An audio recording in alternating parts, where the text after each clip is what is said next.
Hello, and welcome back to We Are the Weirdos, Mister, the podcast for all things cult, camp, queer, and creepy. I am your host, Hillary Michelle Post, and today I am thrilled to be joined by a very special guest. She's brilliant, she's funny, she's my sister, Lacey Mason. What up, weirdos? Hey. I was so anxious to get Lacey on this podcast that I bought and mailed her a microphone. True.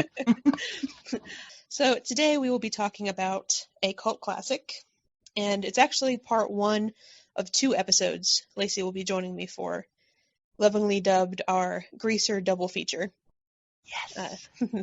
The first movie up is the John Waters 1990 musical Crybaby. So, I adore this movie. What are your general feelings on Crybaby? It only took me about 5 minutes to realize how many times I'd watched it growing up and didn't remember. And I realized how much it, affected me. And I didn't even realize it until about halfway through, oh man, this is so why I am right now. Yeah. But yes, I love it. There's nothing I don't like about it. I tried to find something I didn't like about it because I thought that would, take up a few minutes, but I love it. It's wonderful. Everything about it's wonderful. Yeah. Do you remember how old you were when you first saw it? No, I know I wasn't very old when it came out, but I would say 10 or 11, maybe. Yeah, that sounds about right, because I know I was little when I first saw it. Way too young to be watching that movie. Yeah. I know I was, so I was like, oh. Mm-mm. Yeah. I think it was one of those movies that just played on HBO constantly, wasn't it? Yes, it falls in the don't tell mom the babysitter's dead category, for sure. Mm-hmm. Oh, yeah. There's something about that era of HBO where, they just showed all of, not bad movies, because they're all movies I loved, but, sleeper hits, stuff that wasn't, big box office successful, but they would play constantly. Mm-hmm. Kindergarten Cop. Oh my God. That one, what is it called? The One Night with Juliette Lewis? That Night. That Night with, oh God. On Netflix now. Oh. I know, I watched it not too long ago and I had a lot of feelings. Isn't it also kind of greasery? Era? Am I wrong? Yeah. No, I mean, it's that same era, definitely. I think all the movies I really like are. I don't know. I know, right? Poofy dresses and stuff. Just hot boys in leather jackets. See, I always think more about the girls. I know that sounds weird, but when I think about the clothes, I always think about all the stuff the girls wears. And then they, usually half of them transform and they're half girly, half leather. I love it. Mm-hmm. Where does Crybaby rank for you among John Waters' other films? I guess it's my favorite, because if you ask me, it's the first one I think of. Yeah, same. I think Serial Mom is a close second for me. I think I've only seen that once. Oh, now I know that's bullshit, because it was one of those things constantly on HBO, too. Oh. Jot that down as a revisit. Yeah, I've rewatched it recently, too. Yeah, I forget where I watched it, but yeah, you need to rewatch that as well. There are so many things. It would all be new to me. This movie was brand new when it came to, who was in it. I'm like, oh, I know them. I know, right? That I've watched this movie several times, but it had been a couple years, and even after how many times I've watched it and owning it on DVD, just during the opening credits, I was like, oh yeah, fucking Willem Dafoe is in this movie. Patty Hearst is in this movie. Patty Hearst! She's one of the best parts of this movie, I have to say. She has some of the best lines in this movie. Oh God, love her. What a weird casting choice. I didn't realize Iggy Pop was in this movie. I'm sorry. I didn't. But he's one too that when I see his name, I'm like, oh yeah. Because that guy. Yeah, there's so many people, really big people with very small roles. Yeah. I think it's just a John Waters thing in general. Yeah. Because there's so many roles. Everybody's kind of a small role. Yeah. Unless you're Johnny Depp. Yeah.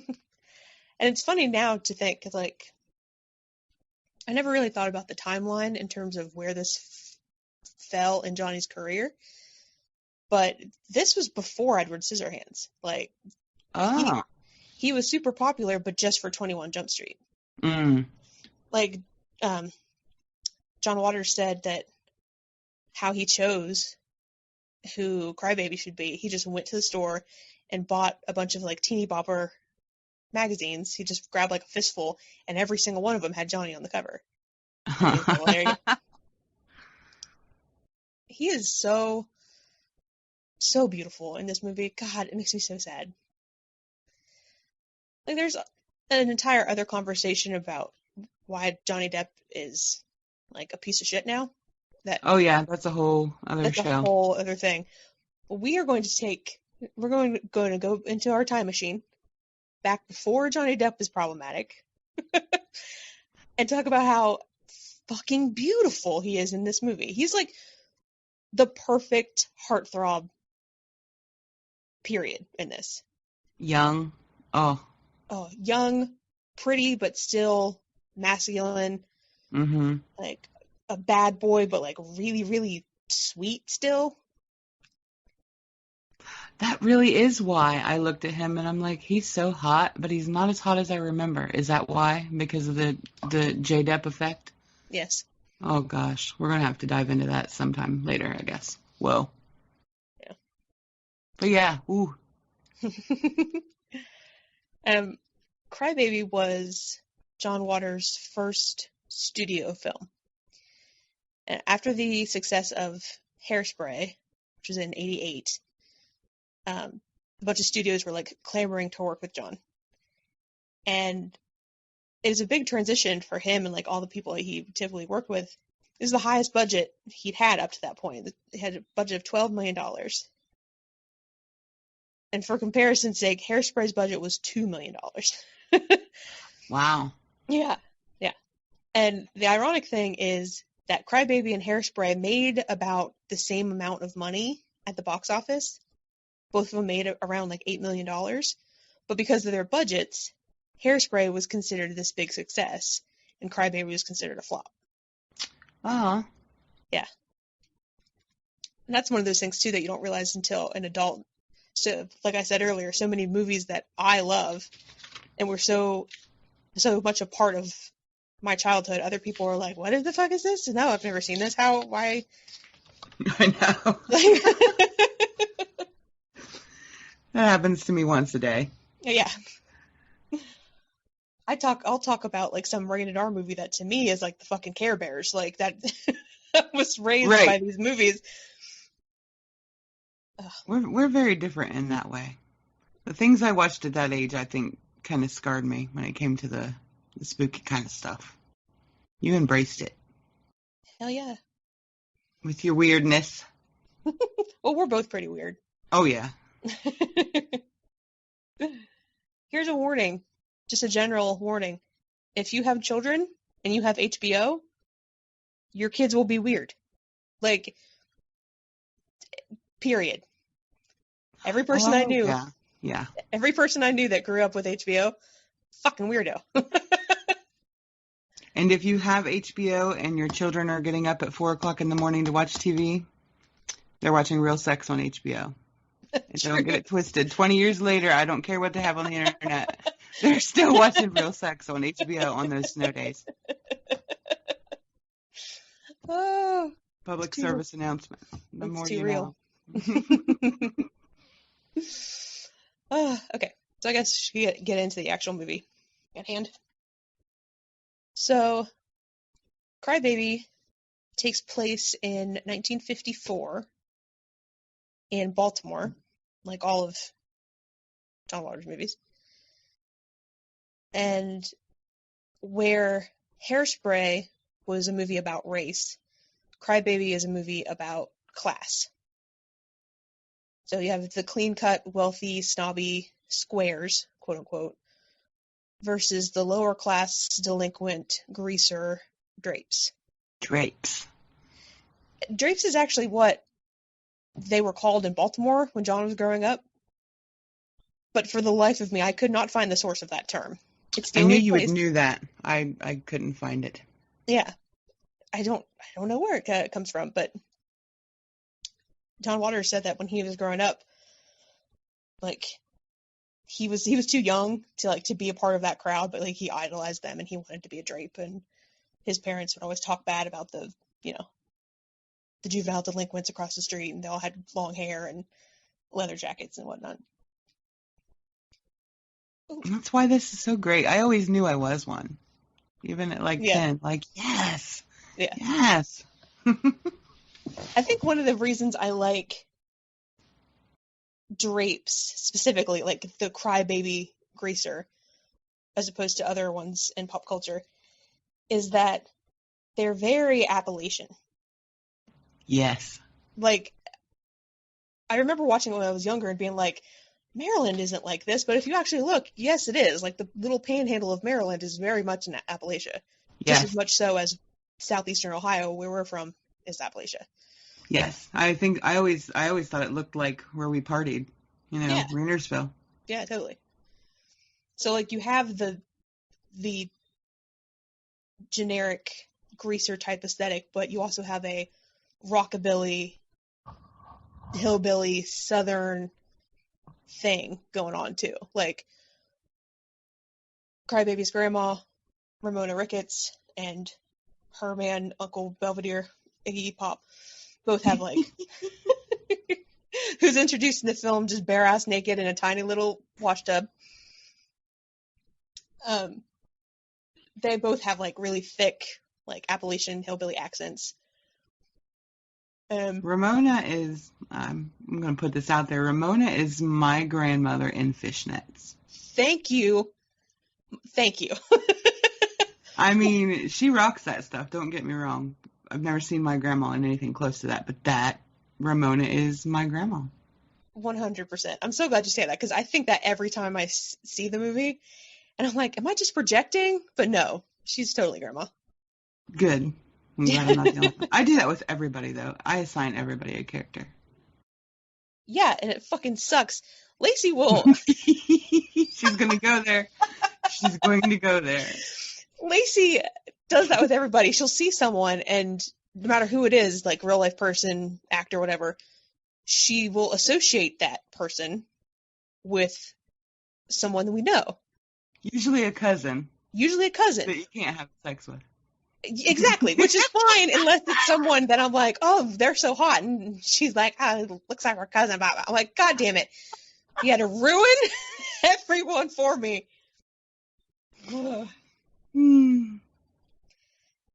That's, well, I guess it's part of the way that Lacey communicates faces because she's not good with names.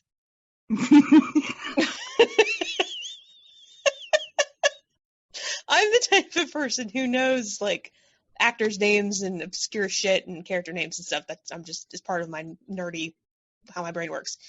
Lacey never remembers people's names, so it's always like, the chick with the forehead, know.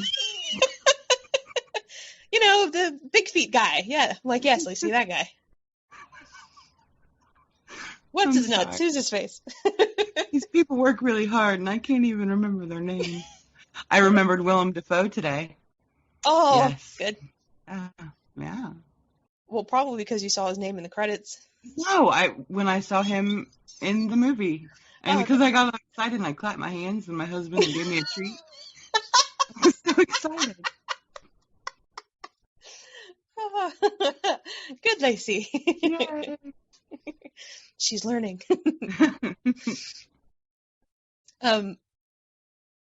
So the movie is essentially, it's a retelling of Romeo and Juliet, but instead of rival families, it's rival classes. And like the whole star-crossed lovers thing is a generic thing, and it can be applied to a lot of, romance storylines. But in particular, I didn't notice until this last watching how closely it kind of fits with the same story beats as Romeo and Juliet. Oh, yeah. Yeah. Especially like Crybaby gets thrown in juvie. It's like Romeo getting kicked out of Verona. Like it syncs up a lot better than it ever occurred to me before. We were too distracted by all the thrusting and tight things. There's so many hot people in this movie. It's quite unfair. Like, just Johnny's the big standout, but then when you actually sit down to watch it, you're just like, why is everyone so beautiful? Yeah. So Crybaby has his little gang. He has his sister Pepper, played by Ricki Lake, who is her character's pregnant with her third child in the movie. Speaking of which, how fucking old is Pepper supposed to be? Because towards the end, when she's talking about her kids, they're like 6 and 7. I've got it figured like this. Pepper's been in high school for about 6 years, but Pepper still started having kids at like 12 or 13. She had to have. Had to have. Do you think they're all from the same guy? No. The first one was the high school gym teacher. This is where it all started. Is that your headcanon? Yeah. Though I do say the guy she ends up with at the end, he's beautiful too. Uh-huh. That is what I think honestly is my favorite thing about this movie. The less attractive you are, the hotter of a dude you have in this movie. And the hottest girl in this movie, spoiler alert, doesn't have a guy. Yeah. And I love it. That's true for, like, God, that's probably one of the reasons that draws me to John Waters films. Not just because it's queer as shit, but, like, all the weirdos still get the guy or are still seen as sex symbols, or, you know what I mean? Like, Divine is considered like a sex symbol in her movies. Mm-hmm. Fucking Ricki Lake in Hairspray and this, she's a bigger girl and she gets the hot guy. You got to talk about Hatchet Face, the Drape. She's my favorite character. I love Hatchet Face. And so Hatchet Face is supposed to have, I don't know, it's supposed to have like a disfigured face, except she doesn't. Mm-mm. At all. Like, if you look at her, she has fake fucked up teeth, and they just put her makeup on crooked. Right. That's it. Like, she took the makeup off, she's perfectly fine. They just, like, one eyebrow is, like, way up, and one lip is kind of crooked, and she might be a little 40, I don't know, but she has very intense eyes, too. But I spent the first 20 minutes in the back of my brain watching this again, trying to figure out if that was actually her butt that they showed in the very first scene of the movie.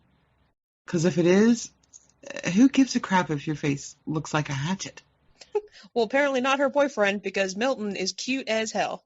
And he cannot keep his hands off of her through the whole movie. I know, I love it. Milton's the best. I love Ramona sums Milton up perfectly. She says, "You're everything a man should be. Young, dumb, and mean."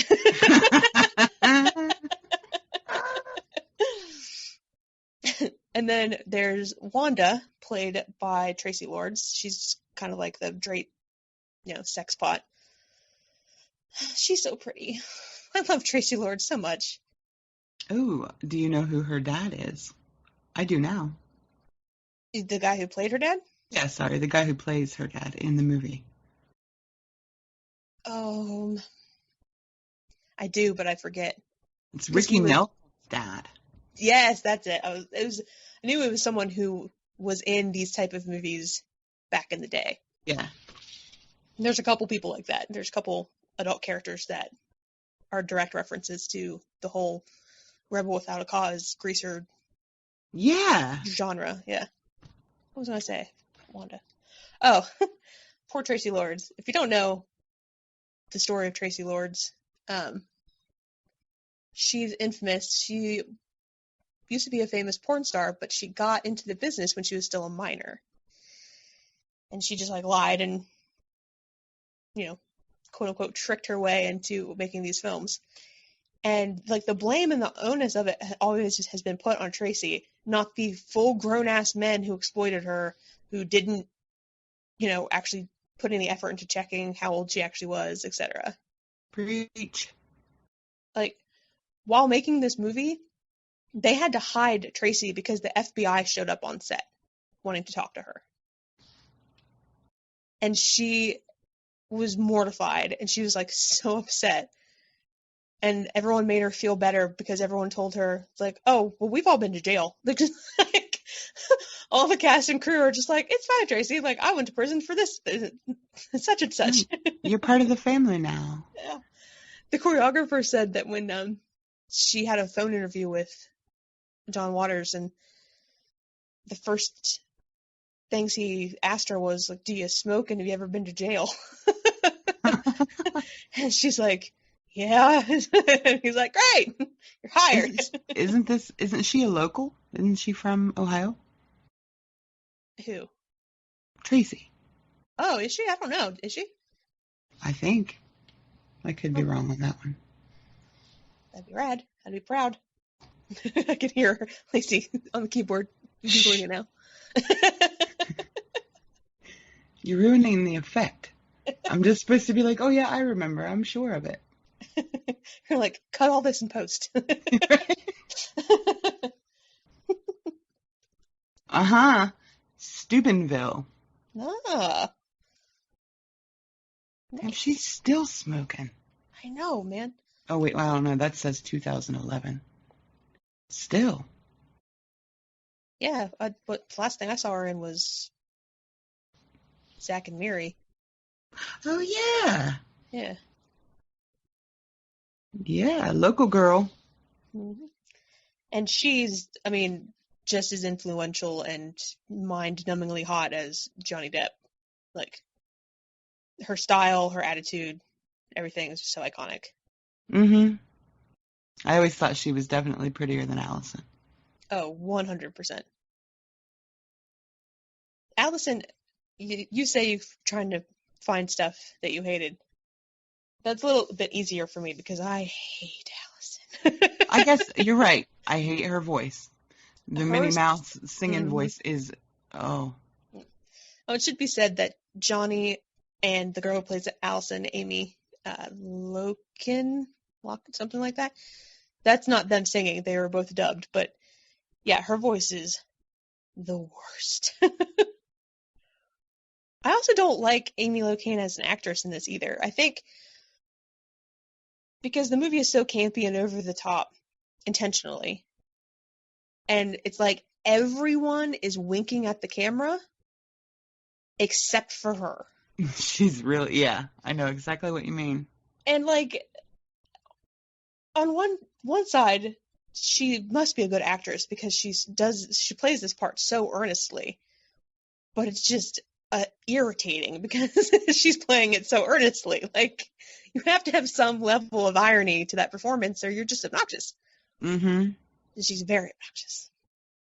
But also crazy beautiful. Oh, very much.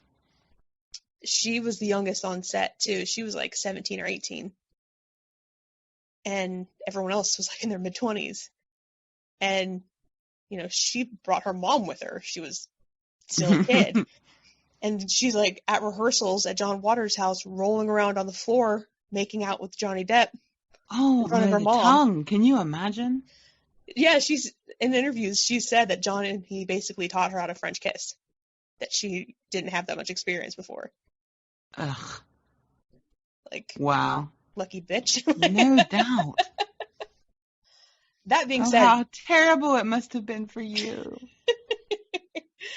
that being said, the French kissing sequence when we see a bunch of people making out for it, so fucking disgusting. It is. It I so wondered makes how me it would gag. affect me today, and it still makes me gag. Yeah. What?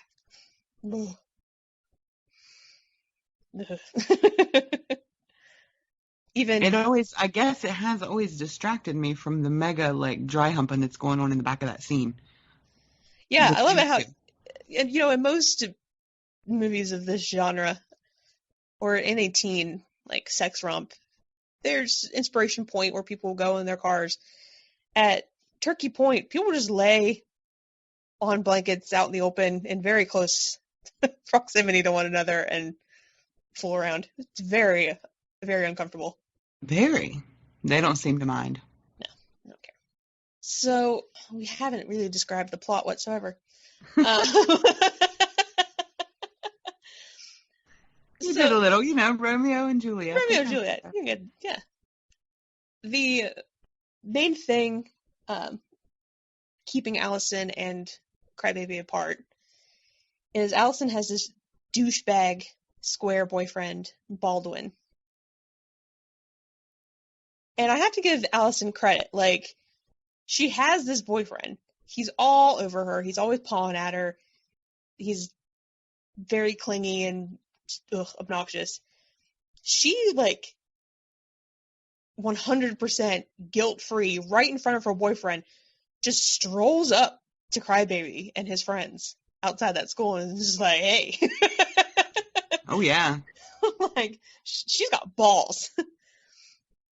And I actually remember feeling bad for Allison's boyfriend when I was younger, because the minute that Greasy Hair walks up, it's like, oh, no competition. And he is a jerk, don't get me wrong. yeah, But you can't compete. no, you don't stand a chance. Well, one thing I do really like about Allison is that it's all really, they're subtle little things, but they really set up the fact that Allison is just tired of being a square in general. It's not just that she has a boner for Crybaby. Mm-hmm.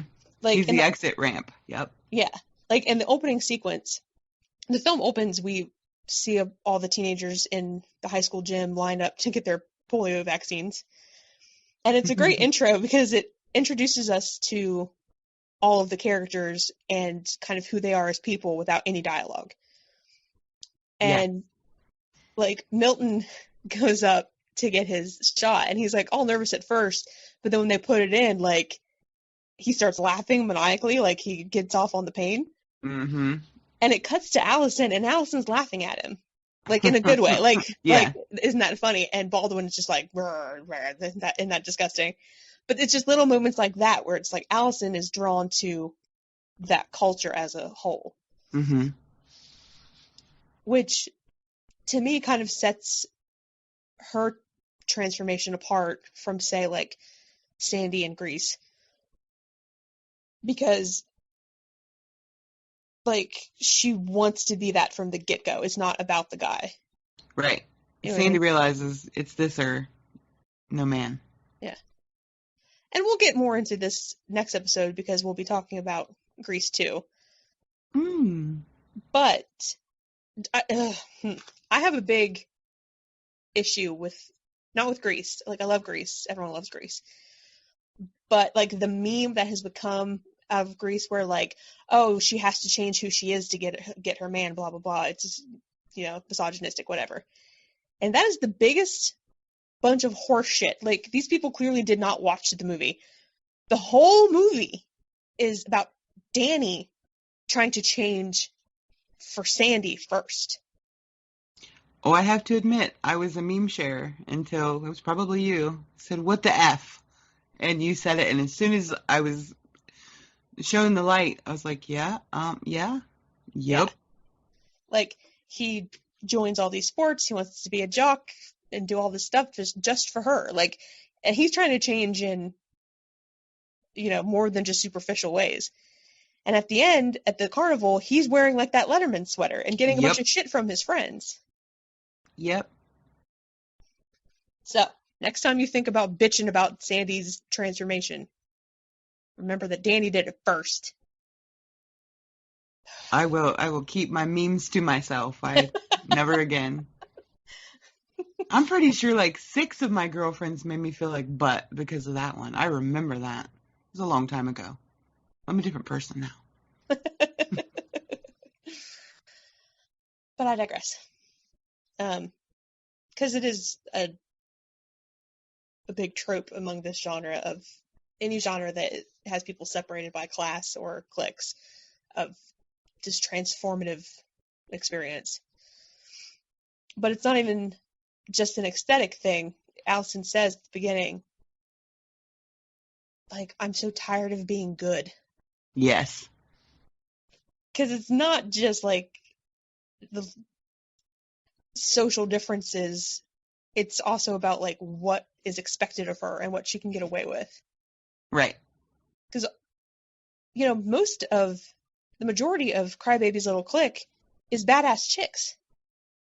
Right. Like, if you're a Drake, Fearless. yes, if you're a Drake chick, you just, or I don't know how else to put it, but you're a badass. You are independent, you have strength, and like he said, he introduces Allison to his sister. I think he says, Pepper's pregnant, but she still can fight like a man. Like, and at the beginning, like you were talking about, these boys are ogling Hatchet Face from behind because they haven't seen her face yet, and she like pulls a knife on him. Yeah. Like, they're all so great. So, the one obstacle keeping Allison and Crybaby apart is her douchebag boyfriend, Baldwin. Who, it's not like he's just jealous of Crybaby. He hates the Drapes just on principle, I feel like. He is like squared. Yeah. But the other obstacle is Lenore. She's a Drape chick who is obsessed with Crybaby. And I feel like everyone knew a Lenore. I think I decided almost every movie has one. Mm-hmm. Like, oh, I definitely know a Lenore. Yeah. All the way down to the lying about being pregnant. Woo! Woo! I'm not going to name names or anything, but... Nah. But she's obsessed with Crybaby, and she tells Allison that she's pregnant with his baby and blah, blah, blah. And Baldwin goes to Turkey Point, where all the Drapes are partying with, and Allison and Crybaby are making out. And he sets Crybaby's new motorcycle on fire, fucking rolls down a hill, starts this huge riot and fighting and beating everybody up. And of course, only the Drapes get arrested. Yep. And then in the courtroom, the judge kind of passes everybody else back to their parents except for Crybaby. And they throw him in juvie. Which is funny because when they're talking about, I think they even call it like a school for boys. Like, it's not, he's still a kid technically. It's not really jail, except how it's jail. Like, yeah. I remember being a kid and thinking he's in like prison. Yeah, 100%. And I'm like, he's like in military school or something like that. Yeah. It's weird. Yeah. The weird like Shawshank Redemption escaped sequence I'd completely forgotten about. Like, really? Yeah, I guess as an adult I made the connection now, but I remember the scene, but yes, I know what you mean. He, does a whole musical number that gets him put in the hole, put in solitary, except it's not solitary because he's in there with Dupree. Right. He's in there with Dupree, like the one token black guy. Well, they have a drain hole in the middle of their cell. Oh yeah, there's a fucking manhole that goes down. And what kills me is Dupree doesn't go. Like, no. Why didn't they just both go? So Johnny Depp goes down this manhole and is like trying to go through like basically the sewers to try to escape. And at one point his pants get ripped off. So we get like a long sequence of him just crawling around in his tidy whities. Very tiny tidy whities. Very tiny tidy whities. I definitely think the riot scene is probably my favorite. Or, well, the jail scene. I don't know what you call it. Let me out. Oh, that, yes. So, Crybaby tries to escape and ends up coming out just in a different part of the prison. Doesn't actually succeed in it anyway. And he's in line to get his hair cut, which, to... Gasp. Yeah, it's like the equivalent of he's in line to get executed or something. Oh, yeah, Green Mile. Yeah. More than one tear. Tears on both sides. And there's this whole sequence where... Okay, well, before we get to that musical number, Milton and Hatchetface fly into the prison in a helicopter. Which they never show where it comes from, by the way. Where the fuck did the helicopter I went come back and rewound it because I was sure that I was petting the dog or something and I completely missed it. But no, they just have it. They're Bonnie and Clyde. I'm telling you, she is the shit. Well, the best part about the helicopter is they leave it there. They land out in the yard. They go inside. They run around all over the prison trying to find Crybaby, but he's, under the prison in the pipes, so they don't find him. And then the guards go after them, and they take off out the front door. Out the front door. I never just leave the helicopter. In the helicopter. It was probably like a police helicopter or something. They just... Yeah. Oh, they 100% stole it from somebody.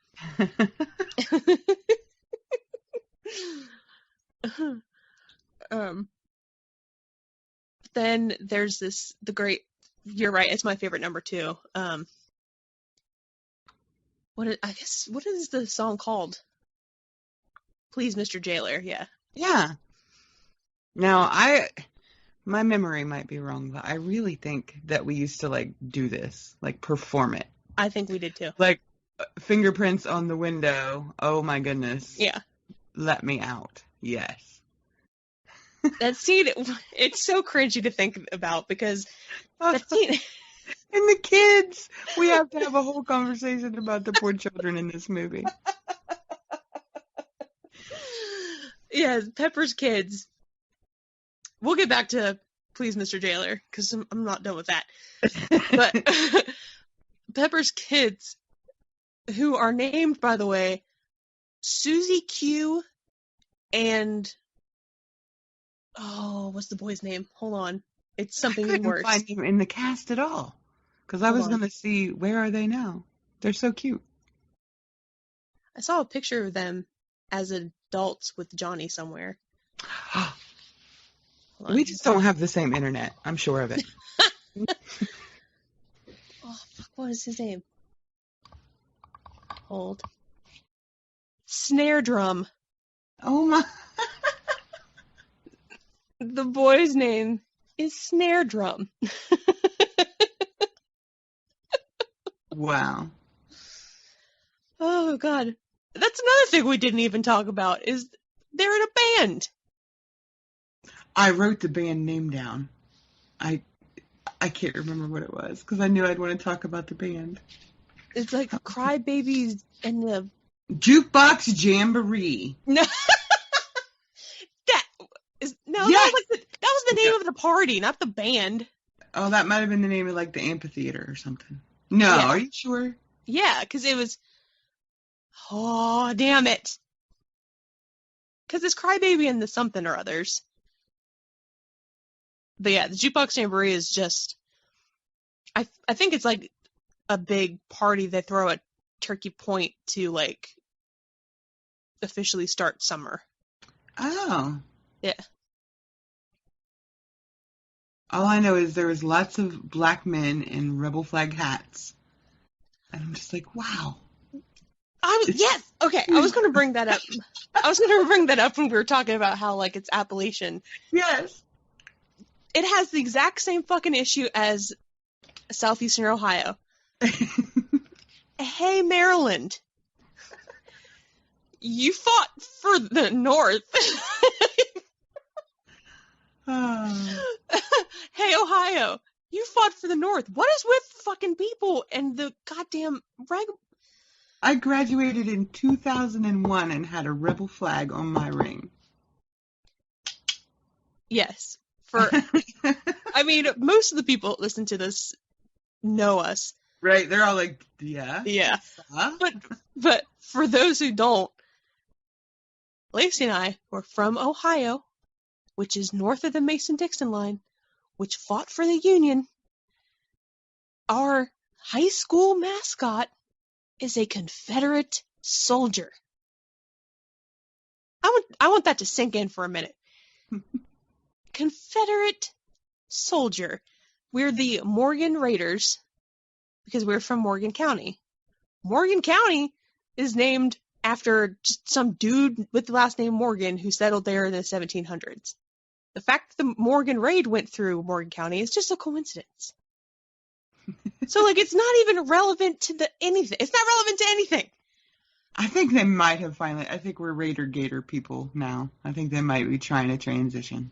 Oh, yeah. I remember they started that transition when I was in high school, and we had a big blue alligator mascot who was still wearing a Confederate uniform. I think they did away with the uniform finally. Thank God. One man clap. Congratulations. Guys, let me know if I'm wrong. At least 3 of you know the answer to that question. Let me know. Yeah, congratulations, Morgan County. You did the bare fucking minimum. All right. Crybaby. Yeah. Lots of rebel flags. Oh, okay. Yeah, that's what we were talking about. So yeah, it fits the home a lot. Yeah. And we didn't address the issue that this whole big riot, Pepper loses her kids. They take them. Yeah. They take Snare Drum and Susie Q and put them into an orphanage.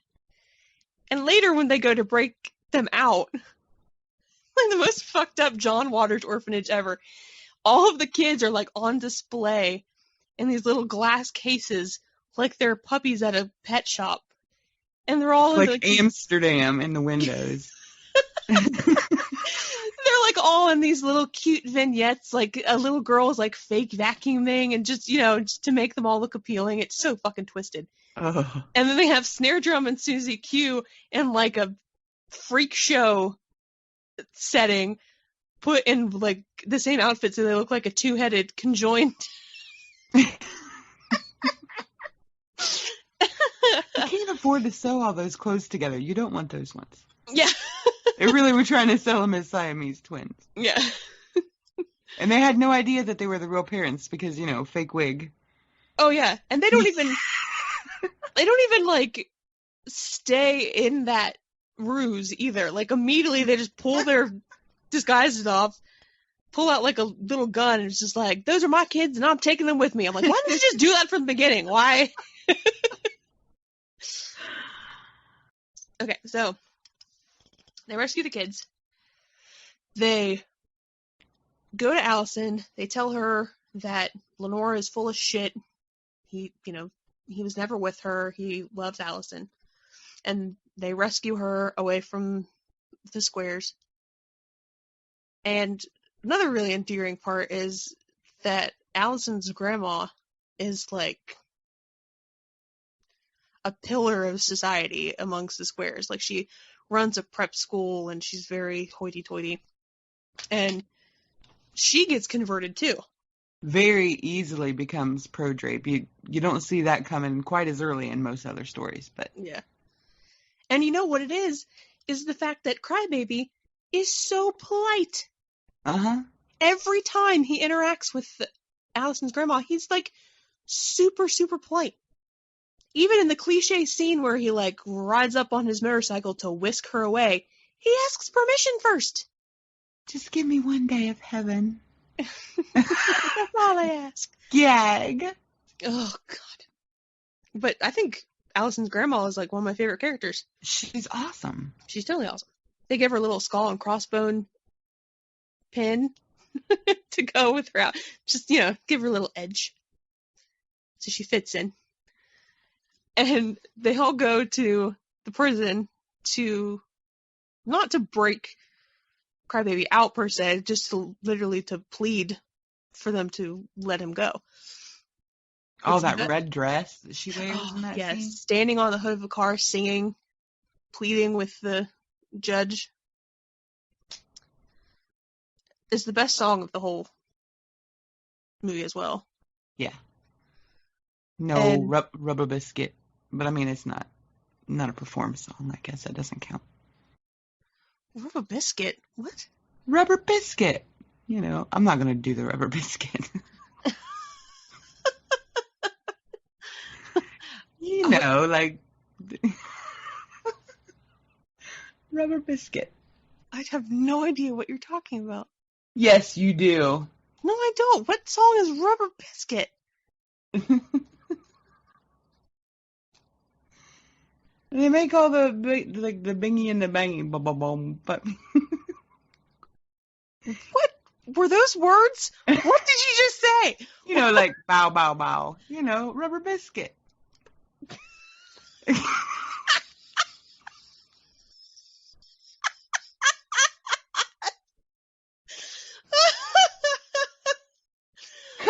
I swear to God, it's real. Look it up. It's in the scene where Hatchet and her man are like making an escape, and they like jump into the trash. It's like rubber biscuit. Hold the fuck up. Hold on. Is that the actual lyrics or is that Lacey lyrics?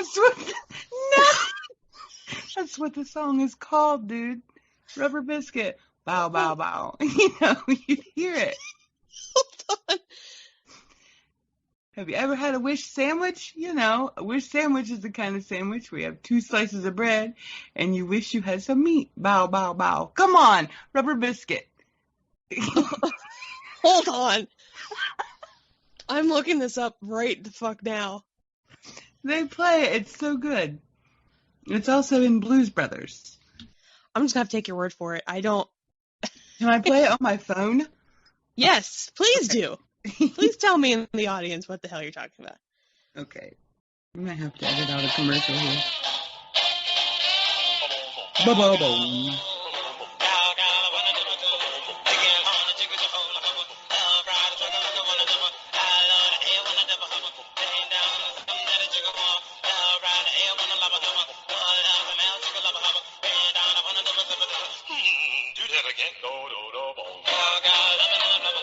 Rubber biscuit.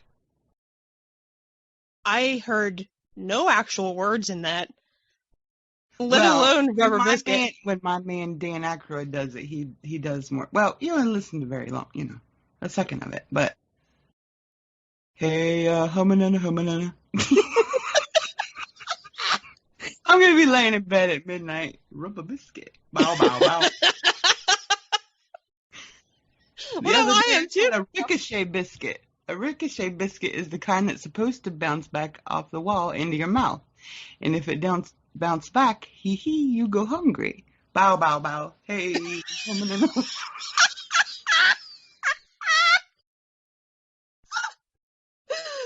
Oh, God.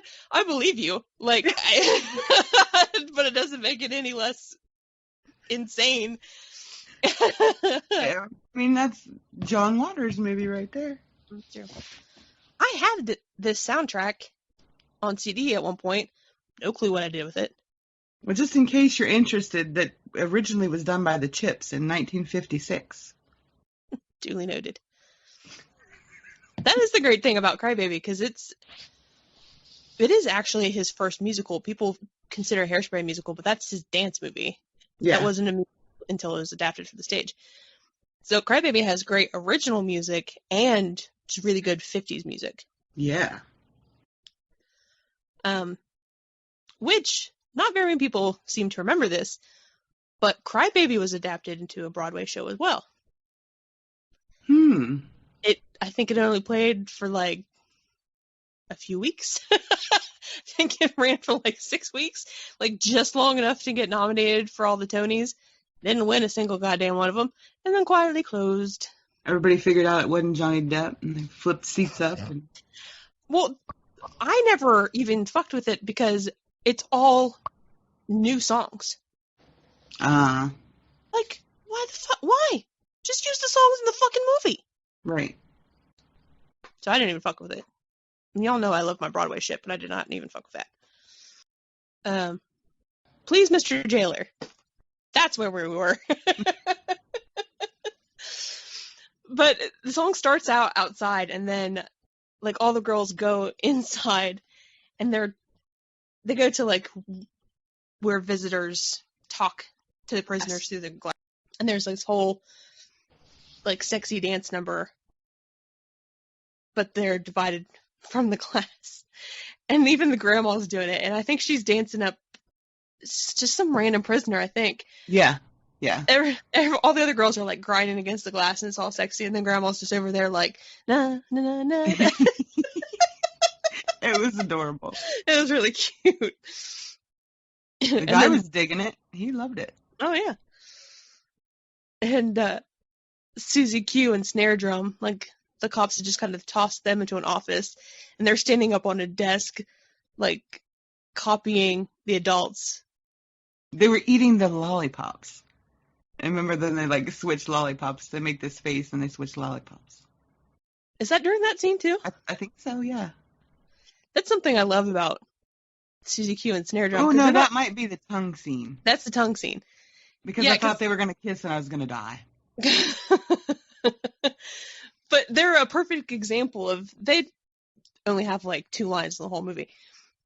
But there's all these cute little shots of just kids copy what they see. They're sitting around watching all this crazy stuff going on, yeah. Yeah. Which is absolutely true, because I was a little kid watching the same crazy shit, and I was reenacting it too. It's very meta. Yep. But the judge who sentenced Crybaby has a thing for Allison's grandmother. I thought I picked up on that. Yeah, they're like making eyes at each other the whole movie. And so that's probably a big part of why he agrees to let Crybaby go. Mm-hmm. So he gets released, and Baldwin's all pissed. And so I can't remember, is it Baldwin that challenges Crybaby or Crybaby who challenges Baldwin, but they're going to have a sing-off to see who's like the better singer. Wait, what? I thought Crybaby challenged him to the chicken. But they do the singing first. Remember, they're at Turkey Point, and oh, yeah. Yeah. And then, like, that kind of just dissolves into chaos. And then he's like, we'll actually, show who has the balls and play chicken. But instead of driving head to head, they're going to be on top of the car. Which, yes, is more, badass or whatever, but it also, like, endangers so many other people. You know what I mean? Also very Appalachia. That's true. But, like, it's one thing to be like, I'm going to hop in this car and I'm going to drive head first to full speed at this other car. It's another to be like, hey, bro. By the way, I'm going to fill both of the cars up with people I love as we drive head first towards each other. Including my pregnant sister who is in labor. He must have just like had a lot of faith in the fact that Baldwin was going to puss out. Yeah. Yeah. And of course they're singing the whole time as they're doing this. And I can hear Mom yelling at cats in the background. So I got distracted. I just heard, hey! I'm like, Jesus Christ. But Dupree, like, is on a motorcycle, and he takes Allison, and they're like, she's driving to where they're racing. And Baldwin loses. He pusses out at the last minute. Crybaby wins. Dupree's motorcycle, like, hits a bump or something. Launches Allison into the air.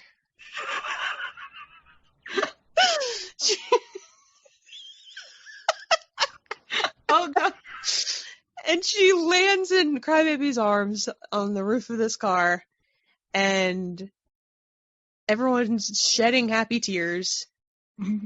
Javelin launches this woman. Oh, God. It's such a long shot, too. Like, it cuts like 3 times. She's soaring through the air for like a solid slow motion. Yeah. Pepper is giving birth to a baby. Her baby daddy proposes via big sign. Um, I totally forgot about Tracy Lords' storyline in this movie, like where she or how that goes down. oh yeah, because they cut a big part of it too. A lot of it's in the deleted scenes. Oh, So Tracy Lord's character Wanda's parents they're just kind of the cheesy, corny ones, right? And then Milton's parents are the crazy Christian ones. yeah.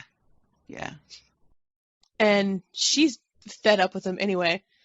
And I'm pretty sure she was already on her way out the door, but her parents, like, all of a sudden have this foreign exchange student, Inga. And they're just going to do a little tradesies and ship Wanda off to the Netherlands or Sweden or wherever. What does she say? She's like, I don't remember. I think she says, like, you traded me for a milkmaid?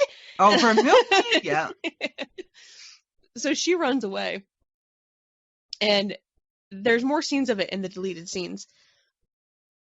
But she goes to this character that we're introduced to briefly at the beginning. He's this pervy old man who takes nudie pictures. He'll give you $3. Yeah, $3 per picture. See, I didn't remember any of that at all. I give Tracy Lords props for agreeing to do it. Because just that storyline is so, relevant that you'd think she'd want to shy away from it, but she doesn't, which is another reason why I love her. Yeah. I love her. And she doesn't end up with the man at the end, does she? Nope. See, that's what I'm talking about. I love that shit. Almost everyone is paired off and happy, except for Wanda, but it's not an issue. Like, it was never a thing. Right. Like, she's sexy and badass and strong, independent drape who don't need no man. I loved that. I mean, even at 10 years old, I loved that the drape women were like dripping with sexuality. Mm-hmm. And that their mother, that Grandma Ramona, they loved it. They embraced it. They bought their sexy clothes. And can we talk about Ramona's house? I love their house. I always wondered, there's this great scene where Ramona and Uncle Belvedere give Crybaby a motorcycle that they had saved up special for him. And, like, they reveal it on this, like, elaborate turntable with, like, neon... Right, spinning reel. Yeah, like, neon nudie girls on the walls. And I'm like, is that just, like, a permanent fixture at their house? Or was it made special for this reveal? We really are related. And I'm thinking, how poor can you be if you have, like, all this neon sign and all this electronics? They, like, steal hubcaps and resell them for money, but they got a goddamn hydraulic system, and they're...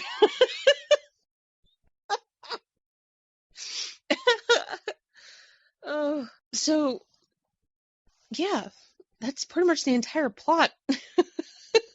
Not that you could glean anything from what we just went through. Like, because that's the thing about Crybaby. It's not the destination, it's the journey. Yeah, pretty much. There's so many, like, just little set pieces and little details that create a great whole. Mm-hmm. Because if you are going into a John Waters movie for the narrative structure, then you're going about it all wrong. Mm-hmm. I think that's fair to say. I'm flipping through, like, the notes I took while I was watching it, things I was thinking about. Oh, well, I guess me too. And I was thinking, well, this has to be said because I thought it was on point if you've never seen it. Sam, my husband, said it's like Grease and Outsiders together. Yeah, totally. And if you're into that, you'd love it. With but make it gay. With just a little more Iggy Pop scrubbing his nuts in a tub. Excuse me.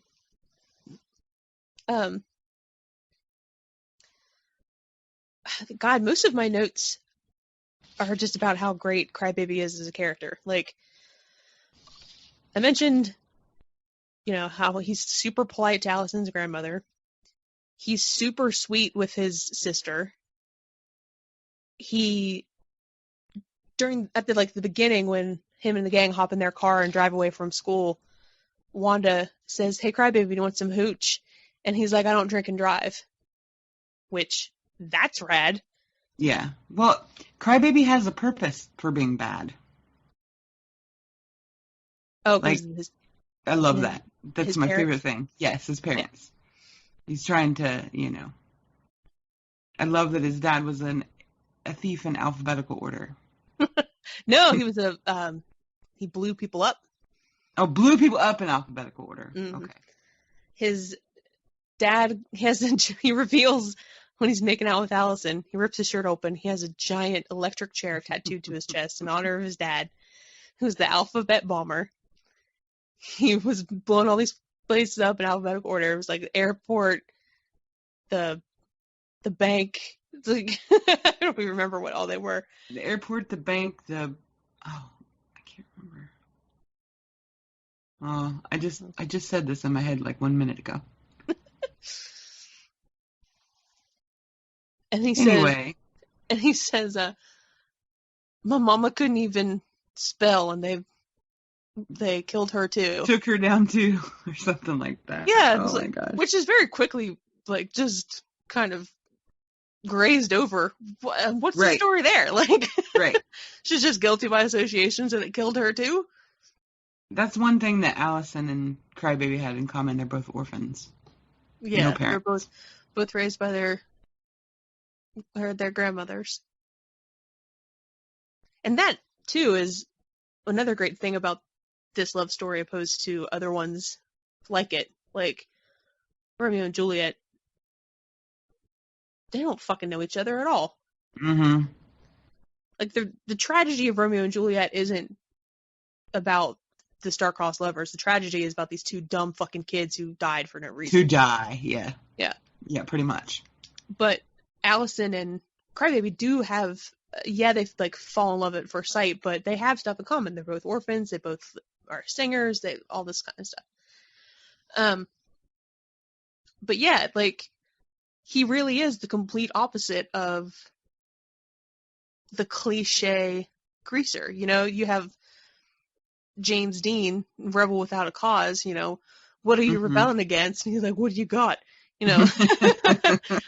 Crybaby is a rebel specifically because it's a big fuck you to society that, made his parents crazy and killed him. Mm-hmm. So, I'm not that the whole rebel thing is an act per se, but it's just like a part of his overall personality. Because as a person, he's a very good person. Yeah. Which just made him all the more dreamy when you're like a little girl. You're just like, oh God. I don't know. Did it wasn't as dreamy as an adult, like the whole makeout scene and stuff. But I don't know if that's the JP. But this is another podcast. I'm not even going back down. I mean, we can touch on it lightly. It needs to be said, since I'm, talking about how dreamy Johnny Depp is. I don't even think for me it's that, but it's like when you're little, like you're dying to be pawed over by this sexy guy.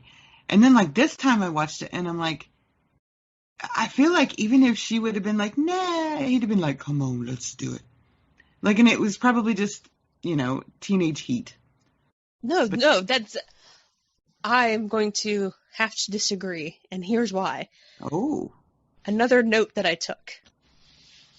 Another thing that I love about it's very, very tiny and silly, but it's relevant. During the kissing scene, he says to her, if you don't like it, I promise I'll stop. Yeah, I think you're just projecting because of who he is now. Could be. Yeah. I've had Yeah, two. I'm more into personal space now than I apparently was when I was little. I was like, oh my. Well, yeah, when I was little, it's just like, oh, he's so hot and he has a motorcycle. Now as an adult, I'm like, he asked for consent. Swoon. Right. I Um, do remember kind of, I guess I don't know how to say it, but like, I do remember kind of associating like the Drapes, the bad kids with pregnancy. you don't, you said? No, I did. You did, oh. Like I remember taking it as a, an after school special type moment. Like, man, that looks fun. But this bitch got like 12 kids. I think you and I were hypersensitive to that anyway, because we were raised by a single young mom who's basically her whole raising us was just, don't get pregnant! Don't get I mean, pregnant. that was the whole basis of our being And it's reared as children. confusing when you have a mom that's like, don't get pregnant, but it's okay to be, horny. Yeah. Everybody is like that. So we weren't shunned for having those feelings, but yeah, I was always terrified to get pregnant. Oh, yeah, same. Well, I mean, to this day. I'm sure most people do, but Yeah. Us especially. Yeah. I just wrote down a couple things, like really funny lines. Like, can we take Wanda the fuck home? Oh, yeah. They're in court. Oh, yeah. One of the deals of making this movie with the studio is that it had to be PG-13. And in PG-13 movies, you get one fuck. You're allowed one fuck. And like the whole joke of this exchange was the fact that they say fuck over and over and over again. So in the theatrical release, they just bleep all of them until the last one. And of course, Patty gets it, which is awesome. Oh, yeah. So they're in the courtroom, and Wanda turns to her parents and is just like, will you please just take me the fuck home? And Patty Hearst is like, what does fuck mean? And the dad's like, oh, it's just one of those teenage hep words. She's just saying to sound grown up. And then Patty Hearst says, excuse me, Your Honor, can we please take Wanda the fuck home? I guess that's why it's so shocking, because you don't hear any other ones other than that at that point. I guess in that cut that I watched. So that makes sense. Yeah, when when John Waters talks about that, he bemoans the fact that they had to bleep it because it like ruins the joke or whatever. But I think it makes the joke better.